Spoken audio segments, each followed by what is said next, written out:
পাটের সোনালী স্বপ্নে নবাবগঞ্জে প্রশিক্ষণ কর্মসূচি। নবাবগঞ্জ থেকে অলিউর রহমান মিরাজের পাঠানো তথ্যে বিস্তারিত। পাট বাংলার সোনালী ঐতিহ্য, এক সময়কার অর্থনীতির মেরুদণ্ড। সেই সোনালী আঁশের গৌরব ফিরিয়ে আনতেই দিনাজপুরের নবাবগঞ্জে অনুষ্ঠিত হল দিনব্যাপী পাট চাষি প্রশিক্ষণ কর্মসূচি। পাট অধিদপ্তরের উদ্যোগে এবং উপজেলা প্রশাসনের সহায়তায় আয়োজিত এই কর্মশালায় নতুন দিনের নতুন চাষাবাদে আশার আলো ছড়িয়েছে।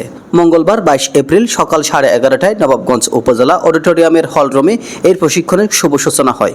সভাপতিত্ব করেন উপজেলা নির্বাহী অফিসার মোহাম্মদ আশরাফুল হক। পাটের গল্পে সমৃদ্ধ আলোচনা করেন উপজেলা কৃষি অফিসার তাপস কুমার রায়, জেলা পাট সম্প্রসারণ অফিসার অশোক কুমার মালাকার ও উপজেলা পাট সম্প্রসারণ কর্মকর্তা পীযূষ রায়।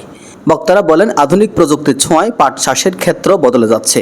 উন্নত বীজ, সঠিক সময়ে বপন ও পরিচর্যার মাধ্যমে কৃষকরা যেমন লাভবান হবেন, তেমনি দেশও উপকৃত হবে এই টেকসই চাষাবাদে।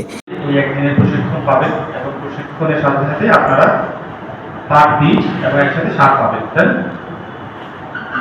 আমি যেটা বলবো যে আমরা আসলে দেশি পাট, কেউ বলে সাদা পাট, মানে যে পাটের গাছে ফুটিয়ে আসতো।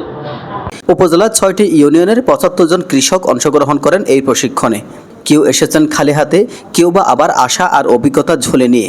দিনব্যাপী এই আয়োজনে শুধু প্রশিক্ষণ নয়, ছিল অনুপ্রেরণার ছোঁয়া, ছিল ভবিষ্যতের পথ খোঁজার ইঙ্গিত। এই কর্মসূচি যেন শুধু প্রশিক্ষণে সীমাবদ্ধ না থাকে, জমির প্রতিটি কোণে ছড়িয়ে পড়ুক পাট চাষের সুবাস, আর কৃষকের হাসিতে ফিরুক সোনালী আঁশের সেই হারানো ঐশ্বর্য। এজান নিজামুদ্দিন, ডেস্ক রিপোর্ট।